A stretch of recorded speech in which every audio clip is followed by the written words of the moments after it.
আসসালামু আলাইকুম। আমি রায়হান কবির। আপনারা দেখছেন রায়হান শখের খামার। আজকের টপিক জাভা পাখির ব্রিডিং প্রোগ্রেস নিয়ে।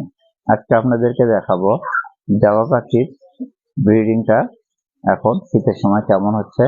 আপনারা দেখলে অবশ্যই বুঝতে পারবেন জাভা পাখি এখন পালা লাভ না লস।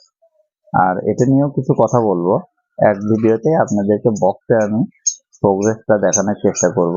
আর এর পাশাপাশি আপনাদেরকে আমি বলবো নি যে কেমন কি দাম কি বাজার চলছে। চলেন তাহলে আজকের মতো দেখাও আপনাদের জাভা পাখির ব্রিডিং প্রোগ্রেস। আর লাইক কমেন্ট শেয়ার করবেন, অবশ্যই আমার সাথে থাকবেন। আপনাদের ভিডিওটা যদি কিছু উপকারে আসে তাহলে অবশ্যই ভিডিওটা গোটা দেখবেন, আপনাদের আশা করি অনেক উপকার হবে। চলেন এখন আমরা তাহলে বক্স দেখি।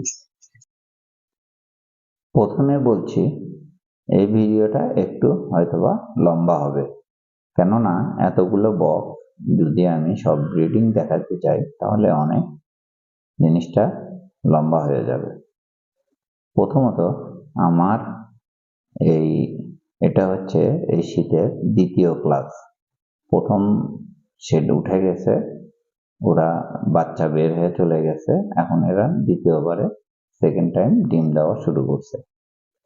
অবশ্যই আপনাদের এই সময়টা খাবার বেশি দেওয়া উচিত, কেননা এই সময় বাচ্চারা বাহিরেও থাকে, আবার নতুন নতুন বাচ্চা বক্সের মধ্যে বাচ্চাগুলো হয়ে থাকে। ওই জন্য সফট ফুডটা একটু হলেও সবসময় বেশি দেওয়া দরকার। সফট ফুড আপনারা বেশিরভাগ সময় চেষ্টা করবেন ডিমটা আর হচ্ছে ভাত।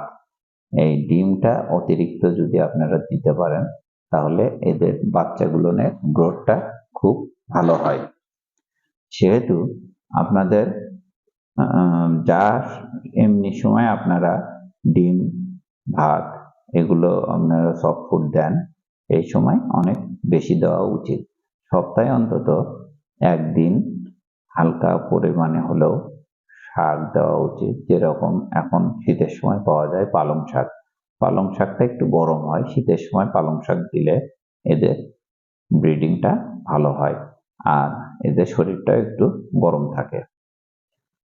আর আরেকটা কাজ করতে পারেন, সেটা হচ্ছে এই সময় আপনারা যদি পিঁপড়ার ডিমটা পান তাহলে অবশ্যই একটু করে পিঁপড়ার ডিম দেওয়ার চেষ্টা করবেন, তাহলে পিঁপড়ার ডিমটা খেলে এই প্রোটিন সংখ্যাটা একটু বেড়ে যায়, এদের বাচ্চার গ্রোথটা খুব ভালো হয় আর বাচ্চা মরে যাওয়ার প্রবণতাও অনেক কমে যায়। আর একটা কাজ করতে পারবেন, সেটা হচ্ছে আপনার এগ ফুডের মধ্যে আপনাদেরকে এর আগেও একবার বলছি, শুটকি মাছের গুঁড়ো, সেটা হচ্ছে ইচা মাছের যে শুটকিটা হয় সেই ইচা মাছের শুটকিটা আপনারা গুঁড়ো করে খাবারের ভিতরে একটু একটু করে দিতে পারেন। ওটাতেও ব্যাপক পরিমাণে আপনার প্রোটিনের চাহিদাটা মেটে। আর এখন কথা হচ্ছে বাজার দাম নিয়ে। এখন কালো জাভাটার দাম একেবারেই কম, 500 টাকা জোড়া অথবা সর্বোচ্চ 600 টাকা জোড়া। আর এইদিকে আপনার সাদা জাভা দেখা যায় কি 700 টাকা জোড়া, আবার 600 টাকা জোড়া এরকম বিক্রি হচ্ছে। কালো জাভাগুলো এমনও অবস্থা হয় যে নিতে চায় না, 300 টাকা জোড়া দিয়েও কেউ নিতে চায় না। সেহেতু আপনার কালো জাভাটা পালা এই সময় অতিরিক্তই লস। আর সিলভার জাভা সাদা জাভা এইগুলোর দাম 600 700 800 এরকমই এখন বাচ্চার দাম চলছে। সেহেতু আপনাদের এই সাদা জাভা আর হচ্ছে সিলভার জাভা হোম জাভা এগুলো পারলে আপনার মোটামুটি লাভজনক। আর দ্বিতীয় কথা, এরা সারা বছর ব্রিড করে, গরমের সময় একটু কম করে, তারপরেও আপনি বক্স খুলে রাখতে পারবেন না, কেননা ওই সময় দেখা যাবে কি আপনার ডিম এখানে ওখানে দিয়ে ডিমগুলো নষ্ট করবে। আর দেখেন প্রায় সব বক্সে এখন ডিম না হলে বাচ্চা আছে এদের, কেননা শীতের সময় এদের পুরোপুরি ব্রিডিং সিজন। আর এই সময় বেবি যেগুলো বাড়ায় সেই বেবিগুলো কিন্তু অনেক মরে যায়, কেননা আপনার ঠান্ডার জন্যে। আপনারা যদি খুব ভালোভাবে ব্রিডিং নিতে চান তাহলে ঠান্ডা বাতাস, ডাইরেক্ট বাতাস থেকে এদেরকে বাঁচাতে হবে। আর রুম টেম্পারেচার কম করে হলেও আপনার 26 থেকে 30-32 হইলে সবচাইতে এদের জন্য ভালো।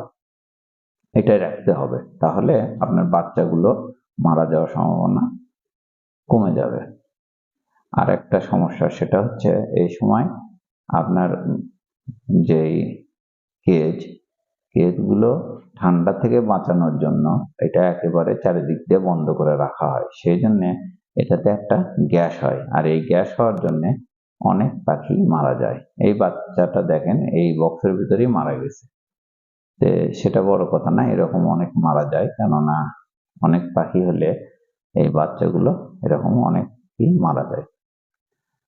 আর আপনাদের যেই কাজটা করা উচিত, সব সময় বক্স আর হচ্ছে আপনার মাঝে যে জায়গাতে আপনার পাখিগুলো ঘুরে বেড়ায় যদি কলোনি হয়, তো কলোনিটা পরিষ্কার রাখা সব সময়, আর টিমসন দিয়ে স্প্রে করতে হবে যাতে কোনো জীবাণু না হয়। কেননা এই চারিদিকে ঘরটা বন্ধ রাখার জন্য এই ঘরের মধ্যে আপনার মাঝে বলেন, আপনার হচ্ছে পাকা বলেন, আপনার হচ্ছে ট্রে বলেন, এটা শুকায় না। এই জন্য এতে ব্যাপক পরিমাণে ফাঙ্গাস, ব্যাকটেরিয়া সৃষ্টি হয়। এই ব্যাকটেরিয়া, ফাঙ্গাস হওয়ার জন্য আপনার বেবিগুলো তাড়াতাড়ি মারা যায়, অসুস্থ হয়ে পড়ে। সেহেতু আপনাদের সপ্তাহে একদিন করে অবশ্যই টিমসন মারা উচিত। মেরে এটা পরিষ্কার করে রাখবেন, তাহলে আপনাদের বাচ্চা মরে যাওয়ার সম্ভাবনাটা কমে যাবে। আর সফট ফুডটা সব সময় প্রত্যেক দিন সফট ফুড এবং পাশাপাশি শাক দিতে পারেন। তারপরে কাঁচা ভুট্টা আপনার যদি পান, ওটা একটু মনে করেন যে আপনি দিতে পারেন। তারপরে ভুট্টা সিদ্ধ করে দিতে পারেন। এগুলো যদি ঠিক মতো নিয়মিত আপনারা দেন, তাহলে আপনার বাচ্চা অবশ্যই মারা যাবে না। আর দাম যেরকম আছে, এরা 4 বার করে আপনার ডিম বাচ্চা করে, তাতে আপনি যদি কলোনিতে করে পালেন তাহলে আপনার লস নেই, মোটামুটি লাভই হবে। আর যদি আপনারা কেস বাই কেস করেন তাহলে সময়ও বেশি লাগবে, আর ওই পাখিগুলো ব্রিডে আসতেও দেরি করে। আপনি কলোনিতে যদি ছেড়ে দিয়ে রাখেন, এরা এমন কোনো খাবার খায় না, শুধু সফট ফুডটা একটু বেশি লাগে। এছাড়া এদের পালা লাভজনক এখনো আছে। আর শুনতেছি যে আবার বাজার হয়তোবা একটু বাড়বে, তবে কবে বাড়বে, কিভাবে বাড়বে কিছুই বলা যায় না। এখন এই তো এইরকমই দেখেন কত বাচ্চা এখানে আমার ঘুরে বেড়াচ্ছে। অনেক বাচ্চা এর ভিতরে আছে যেগুলো আমি ধরিনি, কেননা এই যে ইলেকশন, তারপরে হচ্ছে আপনার ঠান্ডা, এই জন্য এর বাজারটা খুব খারাপ। দেখা যাক আর 1-8 মাস যাক, এরাও বড় হোক, তারপরে এগুলো বিক্রি করবো হয়তোবা। আর কি, ভালো থাকবেন, সুস্থ থাকবেন। আমার ভিডিও যদি আপনাদের একটু উপকারে আসে তাহলে অবশ্যই লাইক, কমেন্ট, শেয়ার করবেন, সাবস্ক্রাইব করবেন। আল্লাহ হাফেজ। আসসালামু আলাইকুম। ভুল ত্রুটি আমার অবশ্যই ক্ষমা করবেন।